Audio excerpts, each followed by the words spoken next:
Bismillahirrahmanirrahim. Elhamdülillah ve salatu ve selamu ala Resulillah. Amma ba'd. Esselamu aleyküm ve rahmetullahi ve berekatuhu. Hürmetlik ustazlar, hürmetlik hemşeriler, hürmetlik kırındaşlar. Allah subhanehu ve teala şu ettigen vaxtida qilgan amal ibadetlerimizni qabul qilsin. O'qigan Qur'oni Karim tilovati, zikr, tasbih bu amallarimizning hammasini yaxshilik mezonimizda qilsin. Bugungi darsimizning temasi ruhiy kasallikni davolashning eng unumli ilojlardan biri bika qilishdan hazar ayla. Ya'ni insonni g'am qayg'uga soladigan, ichini siqadigan, bek bearam qiladigan ish qaysi desa, insonninki din yoki dunyolik ishdan hech bir ish bilan mashg'ul bo'lmaslik. Bikachilik insonni tavrinish, ich siqilish, hatto ba'zi buzuqchilik va to'g'ri yo'ldan chetnab ketishga elib boradi. Şuna her qandaq bir insan çoqum özünün dini ve dünyalık işlerde menfaat bo'lgan foydali ishlar bilan qalbini mashg'ul qilish kerak. İnsanның bedeni, qalbi bir ish bilan mashg'ul bo'lgan vaqtida bu insonga nisbatan g'am, qayg'u, ich siqiladigan ishlar bo'lmaydi. Chunki bu yerdagi mashg'uliyat g'am, qayg'uning paydo bo'lishiga bir o'rin qo'ymaydi. İnsan bir ish bilan mashg'ul bo'ladi ekan, xafalıqlar, g'am, qayg'u va ich siqilish bu ishlarni unutib ketadi. Hatto u odamning ichining siqilishiga va g'am, qayg'usiga sabab bo'lgan ishmi aslidan unutilib ketadi, hargiz esiga kelmaydi. Shunga inson bika qolgan vaqtida insonni har tarafdan g'am, qayg'uning qo'shinlari o'rib oladi. Agar o'zini din yoki dunyolik bir ish bilan mashg'ul qilsa, bu barliq g'am, qayg'ularni unutadi. Çünkü meşguliyet insanı artık xiyal, artık fikir bu işlerden yok kıldı. Bazı ruhi kasalliklar doktoru deydi, kasallikki, yani şu ruhi kasallikka giribtar bo'lgan kişilerin 3'ten 2 kısmı bu ma'lum bir kasallikdan shikoyat qilmaydi. Ularning ko'pi hayotidagi bo'sh vaqtda tatgan dard, alam, xafalık shundan shikoyat qiladi. Bikachilik insonni baxt, saodatlik hayotdan yiroq qiladi.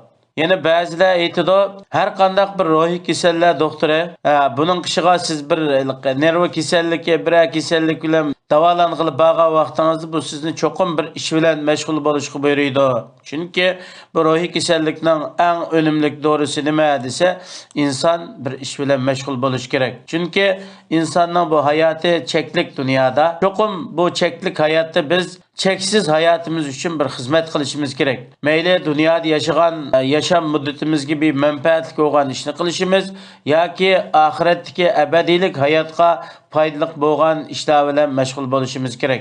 İnsan bir kunda normalde 8 saat ish qilsa, bu 8 saat jarayonida o odamdalik ish siqildigan, g'am qildigan, bir narsani o'ylaydigan bunda ehtimollik bo'lmaydi. Ammo biroz rahatlanib bika qilib qolsa, bu har tarafdan nurg'un fikr, xiyollar va ish siqildigan ishlar yuz beradi. Tarixchilar aytadi, 2. Dunyo urushi eng yuqori pallaga ko'tarilgan vaqtida Angliyaning bosh vaziri Winston Churchill kuniga 18 saatdan ishlaydi ekan. Ondan so'rabdi ba'zilar, siz ustingizdagi mas'uliyatning ig'irligidan mushundaq ko'p ishlab mas'uliyatning ig'irligidan ichingiz siqiladigan, har xil tashvish, g'ammandish qiladigan ishlar bo'lamdi degan vaqtida, ya, men bir kunda 18 soat xizmat bilan mashg'ul bo'lganligim uchun mana bundaylik g'am, andisha, boshqa bir ishlarga bir vaqt yo'q. Mening butun vaqtim shu xizmat bilan o'tadi. Şuna insan menfaatlik bir iş bilan mashg'ul bo'ladi ekan, menfaatlik ish insonga ziyonliq ishdan cheklaydi. Ya'ni insonninki bikachilikdan paydo bo'ladigan g'am, andisha, tashvishlarini yo'q qiladi. İmam Shafiy rahimahulloh deydi, men tasavvuf ahliga amra bo'ldim. Ulardan faqat ishga harfdan paydo oldim deydi. Vaqt sayf, vaqt qilich. Agar sen qilich bilan uni kesmasang, u seni kesidi. Ya'ni sen vaqtingni ching tutib foydalanmasang, sen mag'lubiyatga uchraysan. Agar sen o'zingni haq ish bilan mashg'ul qilmasang, cho'qim sen batil ish bilan mashg'ul bo'lasan. Ya'ni buningdan inson cho'qim bir ish qilish kerak. Mayli cho'ng bo'lsin, mayli kichik bo'lsin, mayli dunyolik bo'lsin, mayli oxiratlik bo'lsin, cho'qim o'zininki kundalik vaqtini tartiblab, o'zining vaqtini bir xizmat bilan o'tkazish kerak. Başqalarga yaxshilik qilish kerak va ulardan rahmat, tashakkur kutmaslik kerak. Bu mu insonninki ich siqilish va bearam bo'lishdan saqlanishninki eng cho'ng sabablardan biri boshqalarga yaxshilik qilish, manfaat yetkazish. Ammo boshqalarga yaxshilikni qilib bo'lib, ulardan uning bir mukofotini kutmaslik yoki rahmat tashakkurni kutmaslik. Voy men shunda yaxshilikni qilsam bir eg'iz rahmat demidi yoki men shunda qilib kelsam men minchilik bir ish qilmidi deb boshqalardan bu tamadi bo'lmaslik kerak. Balki bundaq ishlarning hammasini yaxshilikni yaxshi ko'rganlikdan va Allohdan ajr savob talab qilganlikdan qilish kerak. Innalloha shakirun alim. Alloh subhanahu va taolo yaxshi qiluvchilarga o'zi rahmat tashakkurni aytadi.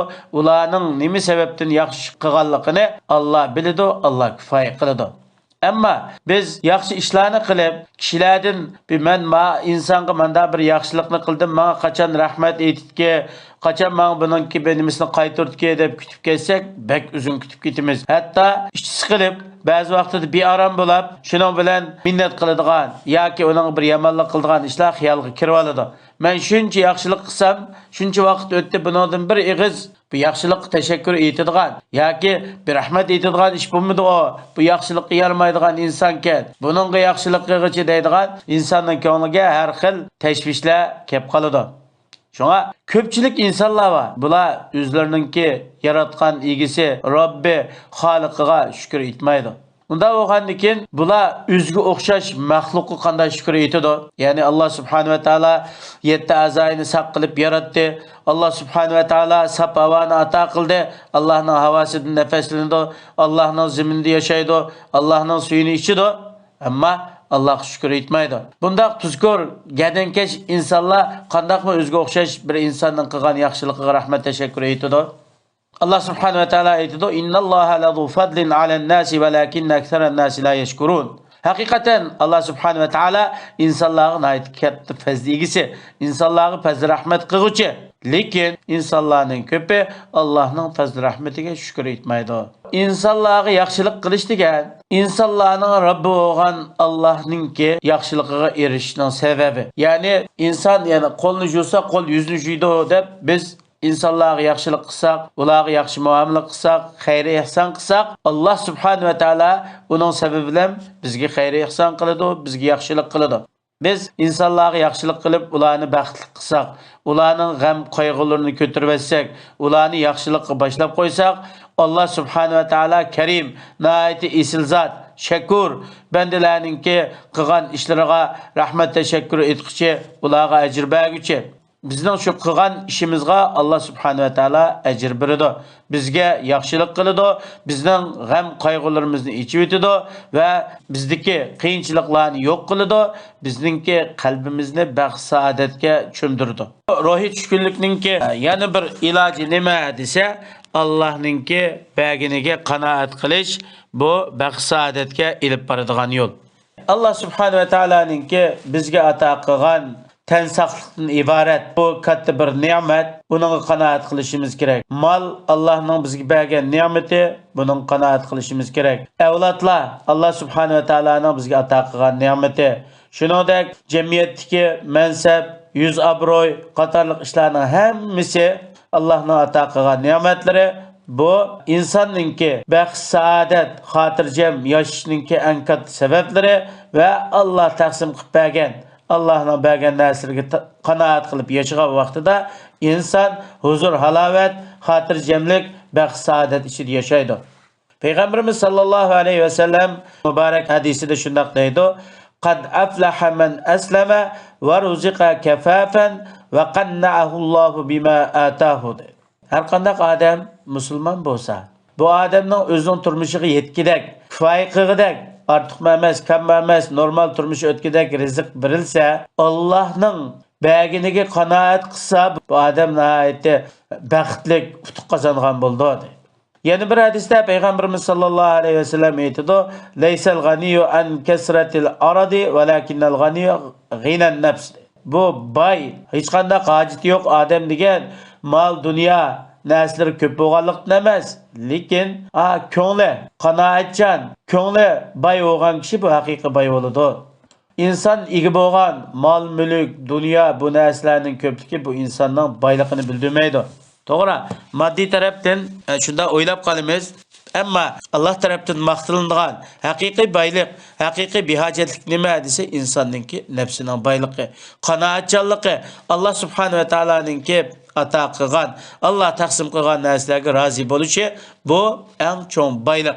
Şuna bazı insanlar var, şunda mal dünyası bolsunmu, intayin peskeş, bexil, bir tiyinde tükturduğun. Gay bir kişiler var, kolda hiç kandak bir köp nesi bulmuşmu, bağı kanaat kılıdı ve o kadar mal dünya üstüde tik durulmaydı. Ruhi düşkünlükünü davalaştığın yeni bir çaresi neme dese, dünya işleri da tennan saklığı, mal dünyanın köplüğü ya ki dünya menfaati köp erişken adamlarga qaramasdan bizde mi turmuş devet, bizde mi kembegal ve bizde mi bekrak kıyınçılıkta yaşayatkan kişilerge qarash kerak. Çünkü insan özünü üzdümü yukarı turmushdiki iqtisodiy tarafdan bo'lsin, tennan saqlıq bo'lsin yoki boshqa tarafdan bo'lsin, özüdün yuqorroq moddiy tarafda yashayotgan bir insonga silishtirgan vaqtida inson o'ziga berilgan tennan saqlığı, mal mulki, ba'zi ishlar insonga nisbatan kichik ko'rinib qilib, ko'ngli bak bearam bo'ladigan, ish chiqadigan, hatto bu hasadga ilib boradigan ishlar kelib chiqadi. Bunda holatda inson har qanday oliy turmushda yashasın, mayli tili saqken, normal turmushi varken, yaxshi o'tayotgan bo'lsa-mu, Allohning bergan narsasi bilan bu odam o'zini baxtli his qilmaydi.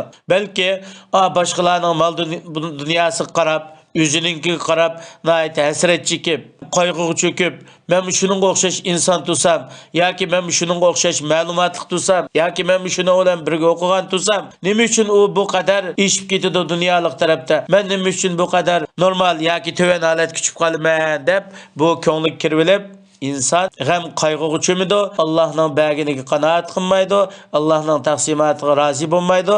Shuning bilan bu inson o'zini o'ylamagan tarafdan bir ruhiy kasallikka kirib qoladi. Buni hal qilishning chorasi nima desa, buni hal qilishning chorasi inson dunyo ishlarida o'zidan tuvanroq, o'zidan turmushi oddiyroq va salomatlik tarafdan o'zidek yaxshi bo'lmagan manda kishilarga bir qarab chiqib, inondan keyin o'ziga Allohning ato qilgan bu ne'matlarning qadr qimmatini bilib, Allohga shukr etgan vaqtida bu g'am qayg'ulardan qutuladi. Bu odamningki ruhi shod, salomatlik yaxshi, bunda holat yashaydi. Bundaq vaqtida inson Allohning ato qilgan narsadan to'liq manfaatni oladi va Allohning ato qilgan ne'matlarga shukr etadi. Bu odamning qalbiga o'rnab olgan hasrat, nadomat, g'am, qayg'ular yo'q bo'ladi va shundaqla insonning qalbi Alloh subhanahu va taolaning o'z fazi bilan boshqalarga ato qilgan mol, dunyo, mansab, ilm degandek bu ishlarga hasad qilishdan qalbi salomat qoladi. Şuna Peygamberimiz sallallahu aleyhi ve sellem özünün mübarek hadisinde aytgan: "Unzuru ila men asfala minkum ve la tanzuru ila men huwa fawqakum, fa huwa ajdaru an la tazdaru ni'matallahi aleykum." Sizlar dunyo ishlarida sizlardan to'van bo'lgan kishilarga qaranglar, sizlardan yuqori bo'lgan, sizlarning ustinglardagi kishilarga qaramanglar.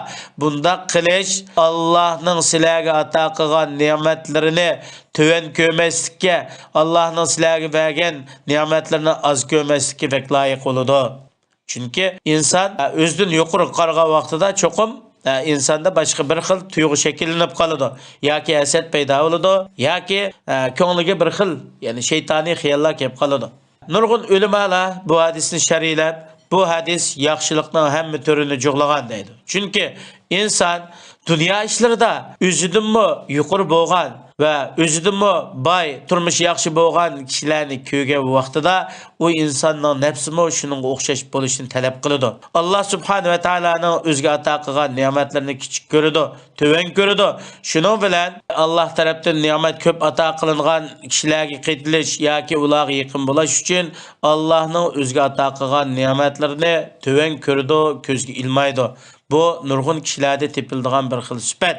Ammo dunyo ishlarida o'zidan tuvanroq mandaq kishilar qargan vaqtida insonda Allohningki ne'matlari namoyanda bo'ladi. Ya'ni bu Allohning o'ziga ato qilgan ne'matlarningki qadr qimmatini biladi va shu orqali bu inson Allohning ne'matiga shukr etib, qalbi hasaddan pokizlanib qoladi. Allohga rahmat, tashakkur ko'p bo'ladi, kamtar bo'ladi va yaxshi ishlarni ko'p qiladi. Har qanday holatda bo'lsa bu odam o'zidan biraz qiyinchilikda qolgan. Bunday odamni ko'rgan vaqtida, ya'ni o'ng taraf, so'l tarafga qarasa, karvatdan tushmay yotgan kasallarni ko'rdi. Necha 10 yillab karvatda yotgan, saqaymagan va dunyoning oddiy bir manfaatlardan mahrum qolgan kishilarni ko'rdi. Ve shuningdek o'z yurtlaridan qo'g'langan, masalan sarson bo'lib yashayotgan, g'arib qurbonlikda yashayotgan bunday kishilarni ko'rdi.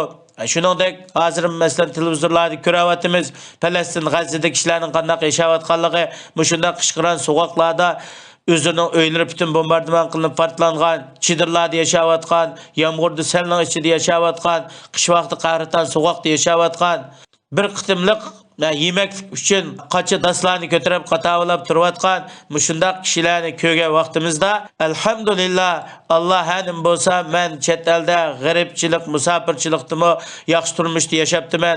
Allohga shukr aytay. Alloh meni shunchalik turmushga ega qilibdi deb Allohga bo'lgan insonninki tonishi yuqori bo'ladi. Allohning ne'matini hargiz to'van ko'rmaydi. Çünkü biz musafirchilik, hicret, muhaciratda yashayapmiz. Ammo biz yani Uyg'ur musulmonlarning Sharq Turkistonlik nurg'un kishilarimiz va ularning turmushi odatdagi shu normal bir şey yashayotgan kishilardan nihoyat yaxshi yashaydi. Eng oddiylarimi har holda jafo tortmaydi, turmushi normal o'tadi. Bunda bo'lgandan keyin biz Allohningki bizga ato qilgan bu ne'matlarni doim eslab turishimiz, Allohning ne'matlariga har kizmo yani tuzkorlik qilmasligimiz kerak. Çünkü Allah Subhanahu ve Taala bu ne'matni jiqpaganlik, u bandani yaxshi ko'rganlik emas, balki Allohninki sinoqlari. Allah Subhanahu ve Taala bizlarni shu o'zining ne'matlariga shukr etadigan va doim o'ziga ibodat qiladigan, o'zining bergan ne'matlarini hargizmi oz ko'rmasdan, oddiy ne'mat bo'lsin, buni cho'ng bilib, buning haqqini ado qiladigan taqvodor mu'minlarning qatoridan